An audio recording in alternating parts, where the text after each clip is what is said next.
और हरियाणा प्राइम का आगाज करने जा रहे हैं। पड़ोसी राज्य पंजाब में एक बड़ी घटना सुबह करीब 1:30 बजे जो हुई है उसी से शुरुआत करने जा रहे हैं। मनोरंजन कालिया भारतीय जनता पार्टी के बड़े नेता हैं पंजाब के, और कालिया के घर पर हुए ब्लास्ट के मामले से जुड़ी इस समय की बड़ी खबर है। पुलिस ने 2 आरोपियों को गिरफ्तार कर लिया है। पुलिस कह रही है कि हमने 12 घंटों में ही इस केस को सुलझा लिया है। घटना में इस्तेमाल किया गया ई-रिक्शा भी बरामद कर लिया गया। मनोरंजन कालिया के घर पर हैंड ग्रेनेड फेंका गया। आतंक फैलाने के लिए किया गया हमला। पुलिस की तरफ से कहा जा रहा है सांप्रदायिक सौहार्द बिगाड़ना मकसद था। साजिश के पीछे आईएसआई का हाथ है, यह पुलिस का दावा है। 12 घंटे में मामला जो घटना हुई है, वारदात हुई है, उसको सुलझा लिया गया है, पुलिस का यह दावा है। पुलिस जिन नाम का जिक्र कर रही है उनमें है जिशान अख्तर, शहजाद भट्टी, जिसकी तरफ से यह साजिश रची गई।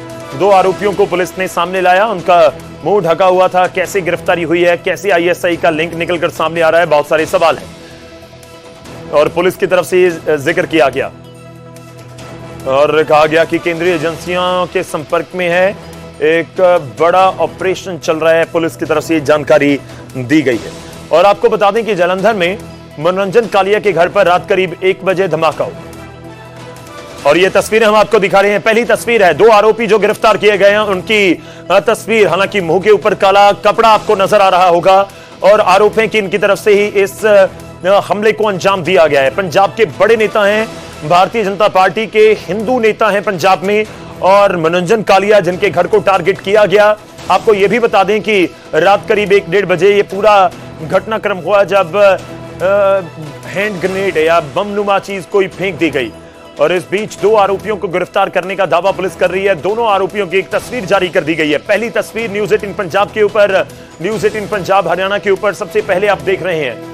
तो पुलिस का दावा है कि 12 घंटों में ही पूरे केस को क्रैक कर लिया गया है। ई-रिक्शा बरामद कर लिया गया है जिसके ऊपर ये आरोपी आए थे चढ़कर, और कोई बमनुमा चीज फेंक कर फरार हो गए थे। और इस बीच जिशान अख्तर और शहजाद भट्टी, इनका नाम भी चर्चा में है। और शहजाद भट्टी पाकिस्तान में बैठा है, जो वहां का एक बड़ा गैंगस्टर कहा जाता है। और अगर जिशान अख्तर की बात करें तो बाबा सिद्दीकी कत्ल में भी इसका नाम जिशान अख्तर का नाम आया था बाबा सिद्दीकी कत्ल के मामले में, जो मुंबई में सलमान खान के करीबी का कत्ल हुआ। और इस बार टारगेट किया गया पंजाब में जालंधर में मनोरंजन कालिया के घर को। रात करीब 1-1:30 बजे ये पूरी घटना हुई है और इन 2 आरोपियों को पुलिस की तरफ से गिरफ्तार किया गया। हालांकि पुलिस ने बहुत ज्यादा कोई डिटेल नहीं बताया कि आखिर किस तरह से गिरफ्तारी हुई, इनके मंसूबे क्या थे, किनके साथ लिंक जुड़े हुए हैं। हैप्पी पशिया का एक नाम लिया जा रहा है जो आतंकी है, गैंगस्टर है। लॉरेंस बिश्नोई का जिक्र भी हो गया और रिंदा का जिक्र भी हो गया। इस बीच ये 2 आरोपी भी दिखा दिए गए, लेकिन पूरे मामले में पुलिस कहीं ना कहीं बहुत सारे सवालों के जवाब अभी भी ढूंढने की कोशिश कर रही होगी। लेकिन इस बीच आरपी शुक्ला क्या कुछ कह रहे हैं वो भी आपको सुनवाते हैं।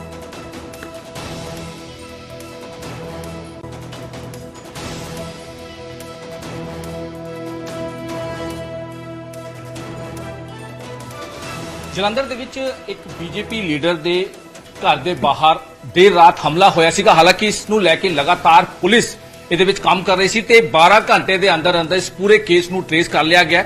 2 ਇਹਦੇ ਵਿੱਚ ਜਿਹੜੇ ਬਦਮਾਸ਼ ਹੈ ਉਹਨਾਂ ਨੂੰ ਕਾਬੂ ਕੀਤਾ ਗਿਆ, ਔਰ ਜਿਹੜੇ ਈ ਰਿਕਸ਼ਾ ਦੇ ਵਿੱਚ ਆਏ ਸੀ, ਜਿਹੜੇ ਸੀਸੀਟੀਵੀ ਦੇ ਵਿੱਚ ਵੀ ਕੈਦ ਹੋਇਆ, ਉਸ ਨੂੰ ਵੀ ਰਿਕਵਰ ਕਰ ਲਿਆ ਗਿਆ। ਹਾਲਾਂਕਿ ਇੱਕ ਵੱਡੀ ਸਾਜ਼ਿਸ਼ ਸੀ ਔਰ ਇੱਕ ਦਹਿਸ਼ਤ ਫੈਲਾਉਣ ਦੀ ਕੋਸ਼ਿਸ਼ ਜਿਹੜੀ ਹੈ ਉਹ ਕੀਤੀ ਗਈ ਸੀ, ਲੇਕਿਨ ਪੁਲਿਸ ਦੇ ਟੈਕਨੀਕਲ ਤੇ ਹਿਊਮਨ ਇੰਟੈਲੀਜੈਂਸ ਦੀ ਮਦਦ ਨਾਲ ਜਿਹੜੇ ਬਦਮਾਸ਼ ਹੈ ਉਹਨਾਂ ਨੂੰ ਕਾਬੂ ਕਰ ਲਿਆ ਗਿਆ ਤੇ ਪੁੱਛਗਿੱਛ 'ਚ ਬਹੁਤ ਵੱਡੇ ਖੁਲਾਸੇ ਸਾਹਮਣੇ ਆ ਰਹੇ, ਜਿਸ ਨੂੰ ਲੈ ਕੇ ਲਗਾਤਾਰ ਪੁਲਿਸ ਦੀ ਵੱਖ-ਵੱਖ ਟੀਮਾਂ ਇਹਦੇ ਵਿੱਚ ਕੰਮ ਕਰ ਰਹੀਆਂ। ਸਾਡੇ ਨਾਲ ਸਪੈਸ਼ਲ ਡੀਜੀਪੀ ਆਰਪੀ ਸ਼ੁਕਲਾ ਨੇ, ਆਈਜੀ ਹੈੱਡਕੁਆਟਰ ਨੇ।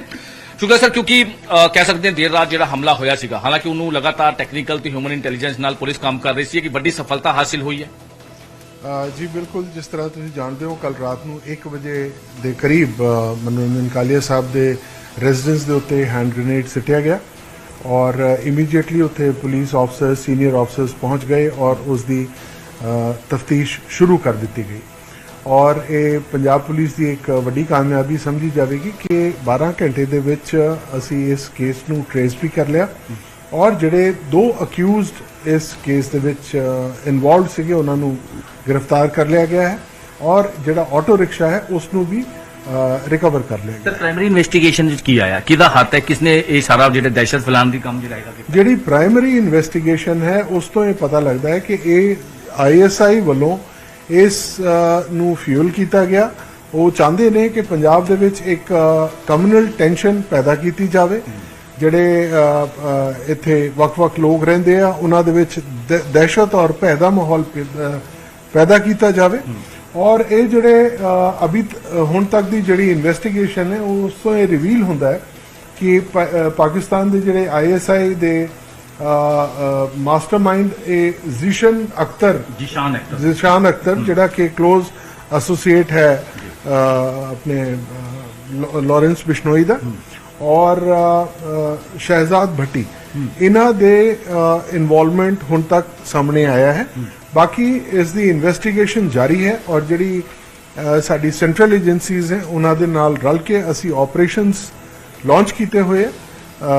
ਬਹੁਤ ਛੇਤੀ ਸਾਨੂੰ ਹੋਰ ਕਾਮਯਾਬੀਆਂ ਮਿਲਣਗੀਆਂ ਔਰ ਜਦੋਂ ਇਨਵੈਸਟੀਗੇਸ਼ਨ ਕੰਪਲੀਟ ਹੁੰਦੀ ਹੈ ਅਸੀਂ ਤੁਹਾਡੇ ਨਾਲ ਹੋਰ ਜਾਣਕਾਰੀ। ਸ਼ਾਨ ਅਖਤਰ ਦੀ ਤੁਸੀਂ ਗੱਲ ਕੀਤੀ, ਸ਼ਹਿਜ਼ਾਦ ਭੱਟੀ ਦੀ ਗੱਲ ਕੀਤੀ, ਬਾਬਾ ਸਿੱਦੀਕੀ ਮਰਡਰ ਮਾਮਲੇ 'ਚ ਵੀ ਇਨਵੋਲਵਮੈਂਟ ਹੈ, ਇੱਕ ਵੱਡਾ ਨੈਕਸਸ ਕੰਮ ਕਰ ਰਿਹਾ। ਹਾਲਾਂਕਿ ਪੁਲਿਸ ਦਾ ਲਗਾਤਾਰ ਇਹਦੇ ਵਿੱਚ ਐਕਸ਼ਨ ਰਹਿੰਦਾ ਹੈ ਤੇ ਹੁਣ ਤੱਕ ਦੀ ਇਨਵੈਸਟੀਗੇਸ਼ਨ 'ਚ ਕੁਝ ਹੋਰ ਹੋਵੇ ਕਿ ਕਿਸ ਤਰ੍ਹਾਂ ਦਾ ਇਹਨਾਂ ਦਾ ਦਹਿਸ਼ਤ ਫੈਲਾਉਣ ਦਾ ਹੀ ਮਕਸਦ ਸੀਗਾ, ਲੋ ਇੰਟੈਂਸਿਟੀ ਦਾ ਸੀਗਾ, ਬਿਲਕੁਲ ਸੇਮ ਜਿਸ ਤਰ੍ਹਾਂ ਚੰਡੀਗੜ੍ਹ ਦੇ ਸੈਕਟਰ 10 ਦੇ ਵਿੱਚ ਵੀ ਇਸ ਤਰ੍ਹਾਂ ਦਾ ਜਿਹੜਾ ਧਮਾਕਾ ਹੋਇਆ ਹੈ। ਇੱਕ ਲੋ ਇੰਟੈਂਸਿਟੀ ਬਲਾਸਟ ਸੀਗਾ ਔਰ ਬਾਕੀ ਇਸ ਤੋਂ ਜ਼ਿਆਦਾ ਅਜੇ ਡਾਈਵਰਜ ਕਰਨਾ ਇਨਵੈਸਟੀਗੇਸ਼ਨ ਦੇ ਹਿਸਾਬ ਨਾਲ ਠੀਕ ਨਹੀਂ ਹੈ।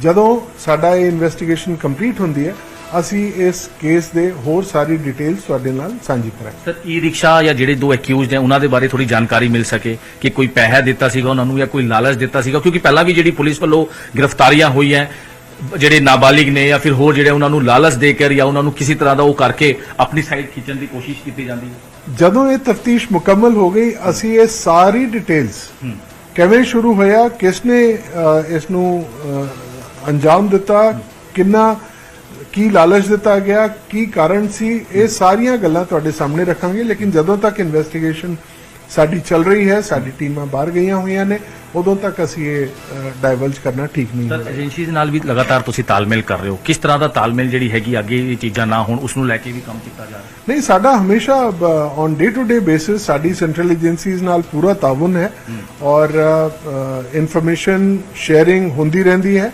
ਔਰ ਇਸੇ ਦੇ ਸਦਕਾ ਬਹੁਤ ਸਾਰੇ ਇਨਸੀਡੈਂਟਸ ਨੂੰ ਅਸੀਂ ਫੋਇਲ ਕਰਨ ਦੇ ਵਿੱਚ ਕਾਮਯਾਬ ਹੋਏ ਹਾਂ ਔਰ ਜਿੰਨੇ ਇਨਸੀਡੈਂਟ ਹੋਏ ਵੀ ਹੈ ਉਹਨਾਂ ਨੂੰ ਅਸੀਂ ਕ੍ਰੈਕ ਕੀਤਾ ਹੈ ਔਰ ਜਿਹੜੇ ਮੁਲਜ਼ਮ ਹੈ ਗ੍ਰਿਫਤਾਰ ਕੀਤੇ। Sir because of borders area Punjab police ਲਗਾਤਾਰ ਕੰਮ ਕਰ ਰਹੀ ਹੈ, ਹੋਰ ਵੀ ਚੀਜ਼ਾਂ ਨੂੰ ਲੈ ਕੇ ਜਿਹੜਾ ਹੈਗਾ ਪੰਜਾਬ ਪੁਲਿਸ ਕਿਉਂਕਿ ਟੈਕਨੀਕਲ ਤੇ ਹਿਊਮਨ ਇੰਟੈਲੀਜੈਂਸ ਦੀ ਮਦਦ ਨਾਲ ਇੰਨੀ ਵੱਡੀ ਸਫਲਤਾ ਹਾਸਿਲ ਹੋਈ ਹੈ, ਹੋਰ ਵੀ ਚੀਜ਼ਾਂ ਨੂੰ ਲੈ ਕੇ ਕੰਮ ਕੀਤਾ ਜਾ ਰਿਹਾ ਹੈ। ਜੀ ਬਿਲਕੁਲ, ਮੈਂ ਜਿਸ ਤਰ੍ਹਾਂ ਤੁਹਾਨੂੰ ਦੱਸਿਆ ਕਿ ਸਾਡਾ ਇੱਕ 553 ਕਿਲੋਮੀਟਰ ਦਾ ਪਾਕਿਸਤਾਨ ਦੇ ਨਾਲ ਸਾਡਾ ਬਾਰਡਰ ਲੱਗਦਾ ਹੈ। ISI ਦੀ ਹਮੇਸ਼ਾ ਕੋਸ਼ਿਸ਼ ਹੁੰਦੀ ਹੈ ਕਿ ਪੰਜਾਬ ਦੇ ਵਿੱਚ ਕਿਸੇ ਨਾ ਕਿਸੇ ਤਰ੍ਹਾਂ ਦੀ ਗੜਬੜ ਕੀਤੀ ਜਾਵੇ ਔਰ ਸਾਡੀ ਸੈਂਟਰਲ ਏਜੰਸੀਜ਼ BSF ਸਾਡੇ ਨਾਲ ਅਸੀਂ ਬਿਲਕੁਲ ਹੱਥ ਤੋਂ ਹੱਥ ਮਿਲਾ ਕੇ ਕੰਮ ਕਰ ਰਹੇ ਹਾਂ ਔਰ ਜਿਹੜੀ ਵੀ ਇਨਫੋਰਮੇਸ਼ਨ ਹੈ ਇੱਕ ਦੂਸਰੇ ਨਾਲ ਸ਼ੇਅਰ ਕਰਦੇ ਹਾਂ। ਆਪਰੇਸ਼ਨਸ ਸਾਂਝੇ ਆਪਰੇਸ਼ਨਸ ਕੀਤੇ ਜਾਂਦੇ ਹਨ ਔਰ ਅੱਗੇ ਵੀ ਇਸੇ ਗੱਲ ਨੂੰ ਯਕੀਨੀ ਬਣਾਇਆ ਜਾਏ। ਲਾਅ ਐਂਡ ਆਰਡਰ ਸਰ ਬਣਾ ਰਹੇ ਉਸ ਨੂੰ ਲੈ ਕੇ ਵੀ ਲਗਾਤਾਰ ਤੁਸੀਂ ਲੋਕਾਂ ਦਾ ਵੀ ਸਹਿਯੋਗ ਕਰਦੇ ਹੋ, ਚਾਹੇ ਉਹ ਨਸ਼ੇ ਦੀ ਗੱਲ ਹੋਵੇ, ਚਾਹੇ ਉਹ ਲਾਅ ਐਂਡ ਆਰਡਰ ਦੀ ਗੱਲ ਹੋਵੇ, ਚਾਹੇ ਉਹ ਗੈਂਗਸਟਰਸਵਾਦ ਹੋਵੇ, ਉਸ ਨੂੰ ਲੈ ਕੇ ਵੀ ਪੰਜਾਬ ਪੁਲਿਸ ਲਗਾਤਾਰ ਵਚਨਬੱਧ। ਜੀ ਬਿਲਕੁਲ, ਸਾਡੇ ਡਰੱਗਸ ਦੇ ਖਿਲਾਫ ਇੱਕ ਯੁੱਧ ਚੱਲ ਰਿਹਾ ਹੈ ਜਿਵੇਂ ਕਿ ਪੰਜਾਬ ਸਰਕਾਰ ਵੱਲੋਂ ਪੰਜਾਬ ਪੁਲਿਸ ਵੱਲੋਂ ਇੱਕ ਵਾਰ ਅਗੇਂਸਟ ਡਰੱਗ ਡਿਕਲੇਅਰ ਕੀਤਾ ਗਿਆ ਹੈ। ਰੋਜ਼ ਸਪੈਸ਼ਲ ਆਪਰੇਸ਼ਨਸ ਕਰਾਏ ਜਾ ਰਹੇ ਹਨ, ਜਿਹੜੇ ਵੱਡੇ ਸਮਗਲਰਸ हैं ਉਹਨਾਂ ਨੂੰ ਫੜਿਆ ਜਾ ਰਿਹਾ ਹੈ, ਜਿਹੜੇ ਐਡਿਕਟਸ हैं ਉਹਨਾਂ ਨੂੰ ਰੀਹੈਬਿਲਿਟੇਸ਼ਨ ਲਈ ਔਰ ਡੀ ਐਡਿਕਸ਼ਨ ਲਈ ਉਹਨਾਂ ਨੂੰ ਕੈਂਪਸ ਦੇ ਵਿੱਚ ਲਿਜਾਇਆ ਜਾ ਰਿਹਾ ਹੈ। ਸੋ ਇੱਕ ਬਹੁਤ ਵੱਡਾ ਇੱਕ ਪਲਾਨ ਹੈ ਜਿਸ ਨੂੰ ਅਸੀਂ ਜਾਮਾ ਪਹਿਨਾ ਰਹੇ ਹਾਂ। ਤੇ ਬਿਲਕੁਲ ਲਗਾਤਾਰ ਇਹਦੇ ਵਿੱਚ ਪੁਲਿਸ ਦਾ ਐਕਸ਼ਨ ਜ਼ਰੂਰ ਵੇਖਣ ਨੂੰ ਮਿਲ ਰਿਹਾ। ਹਾਲਾਂਕਿ ਦੋ ਜਿਹੜੇ ਅਕਿਊਜ਼ਡ ਨੇ ਉਹਨਾਂ ਨੂੰ ਕਾਬੂ ਕੀਤਾ ਗਿਆ ਤੇ ਈ ਰਿਕਸ਼ਾ ਜਿਹਦੇ ਤੇ ਪੂਰੀ ਵਾਰਦਾਤ ਨੂੰ ਅੰਜਾਮ ਦਿੱਤਾ, ਜਿਹਦੀ CCTV ਫੁਟੇਜ ਵੀ ਸਾਹਮਣੇ ਆਈ ਸੀ, ਉਸ ਨੂੰ ਵੀ ਹੁਣ ਰਿਕਵਰ ਕਰ ਲਿਆ ਗਿਆ। ਇੱਕ ਵੱਡਾ ਕਹਿ ਸਕਦੇ ਹਾਂ ਕਿ ਇੱਕ ਨੈਕਸਸ ਕਿਸ ਤਰ੍ਹਾਂ ਦਹਿਸ਼ਤ ਫੈਲਾਉਣ ਦੀ ਕੋਸ਼ਿਸ਼ ਕਰ ਰਿਹਾ ਹੈ। ਜਿਸ਼ਾਨ ਅਖਤਰ ਦੀ ਅਸੀਂ ਗੱਲ ਕਰ ਲਈਏ, ਸ਼ਹਿਜ਼ਾਦ ਭੱਟੀ ਦੀ ਅਸੀਂ ਗੱਲ ਕਰ ਲਈਏ, ਹੈਪੀ ਪਾਸ਼ੀਆ ਦੀ ਅਸੀਂ ਗੱਲ ਕਰ ਲਈਏ, ਪਾਕਿਸਤਾਨ ਦੇ ਵਿੱਚ ਬੈਠਾ ਹਰਵਿੰਦਰ ਸਿੰਘ ਰਿੰਦਾ, ਇਹ ਕਿਸ ਤਰ੍ਹਾਂ ਇਹ ਪੂਰਾ ਨੈਕਸਸ ਚੱਲ ਰਿਹਾ ਹੈ ਇਸ ਨੂੰ ਲੈ ਕੇ ਲਗਾਤਾਰ ਪੰਜਾਬ ਪੁਲਿਸ ਕੰਮ ਕਰ ਰਹੀ ਹੈ। ਉਹਨਾਂ ਦੀ ਆਪਰੇਸ਼ਨਲ ਟੀਮਾਂ ਵੱਖ-ਵੱਖ ਜਿਹੜੇ ਵਿੰਗਸ ਨੇ, ਚਾਹੇ ਉਹ ਐਂਟੀ ਗੈਂਗਸਟਰ ਟਾਸਕ ਫੋਰਸ ਹੋਵੇ, ਚਾਹੇ ਉਹ ਸਪੈਸ਼ਲ SSOC ਹੋਵੇ, ਲਗਾਤਾਰ ਇਹਦੇ ਵਿੱਚ ਕੰਮ ਕਰ ਰਹੀ ਹੈ ਔਰ ਇੱਕ ਵੱਡੀ ਕਹਿ ਸਕਦੇ ਸਫਲਤਾ ਹਾਸਿਲ ਹੋਈ ਹੈ, ਜਿਹਦੇ ਵਿੱਚ ਹੋਰ ਵੀ ਕਈ ਚੀਜ਼ਾਂ ਨੂੰ ਵਾਰਦਾਤ ਨੂੰ ਅੰਜਾਮ ਦੇਣ ਦੀ ਸਾਜ਼ਿਸ਼ ਲੱਗ ਰਹੀ ਹੈ। ਲੇਕਿਨ ਉਸ ਤੋਂ ਪਹਿਲਾਂ ਹੀ ਪੁਲਿਸ ਵੱਲੋਂ ਟੈਕਨੀਕਲ ਤੇ ਹਿਊਮਨ ਇੰਟੈਲੀਜੈਂਸ ਦੀ ਮਦਦ ਨਾਲ ਇਹਨਾਂ ਨੂੰ ਕਾਬੂ ਕਰ ਲਿਆ ਗਿਆ। ਹੋਰ ਵੀ ਇਹਦੇ ਵਿੱਚ ਕਈ ਖੁਲਾਸੇ ਸਾਹਮਣੇ ਆਣਗੇ। ਇੰਟੈਰੋਗੇਸ਼ਨ ਦੇ ਵਿੱਚ ਕੌਣ-ਕੌਣ ਲੋਕ ਸੀਗੇ, ਕਿਸ ਤਰ੍ਹਾਂ ਦੀ ਉਹਨਾਂ ਦੀ ਮਨਸ਼ਾ ਸੀ, ਕਿਸ ਤਰ੍ਹਾਂ ਦਾ ਉਹਨਾਂ ਨੂੰ ਲਾਲਚ ਦਿੱਤਾ ਗਿਆ ਸੀ, ਇਹ ਸਾਰੀ ਚੀਜ਼ਾਂ ਨੂੰ ਲੈ ਕੇ ਹੁਣ ਪੁਲਿਸ ਲਗਾਤਾਰ ਇਹਦੇ ਵਿੱਚ ਇਨਵੈਸਟੀਗੇਸ਼ਨ ਕਰ ਰਹੀ ਹੈ। Chandigarh to cameraman. तो अर्पित शुक्ला जानकारी दे रहे थे कि किस तरह से ये गिरफ्तारी हुई है और क्या पूरा घटनाक्रम हुआ है, और इस बीच लिंक किस तरीके से शहजाद भट्टी के साथ जुड़ रहे हैं।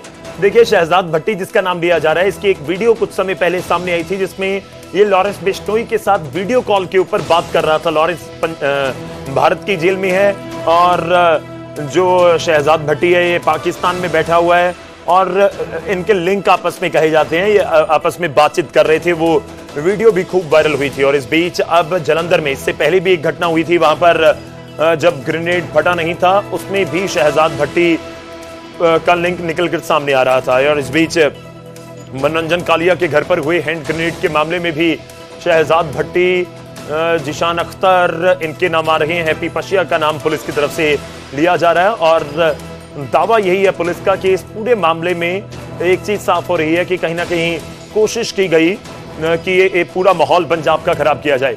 तो दो तस्वीरें इस समय आप अपनी स्क्रीन पर देख रहे हैं। एक तरफ वो दोनों आरोपी हैं जिनको गिरफ्तार किया गया है, जिनके ऊपर आरोप है कि इनके तरफ से ही ये बम नुमा चीज फेंकी गई थी, हैंड ग्रेनेड फेंका गया था मनोरंजन कालिया के घर पर। और दूसरा जो ई रिक्शा जिसके ऊपर सवार होकर आए थे, मैं एक बार आपको सीसीटीवी दिखाऊंगा, ई रिक्शा पर ही सवार होकर ये आरोपी आए थे जिनकी तरफ से इस घटना को अंजाम दिया गया। पुलिस ने 2 आरोपियों को गिरफ्तार किया है, उसकी तस्वीरें हम आपको दिखा रहे हैं। जो 2 आरोपी गिरफ्तार किए गए हैं, हालांकि इनके चेहरे पूरी तरह से ढके गए हैं पुलिस की तरफ से। ये काला कपड़ा इनके मुंह के ऊपर आपको नजर आ रहा होगा और सीसीटीवी तस्वीर भी देख लीजिए।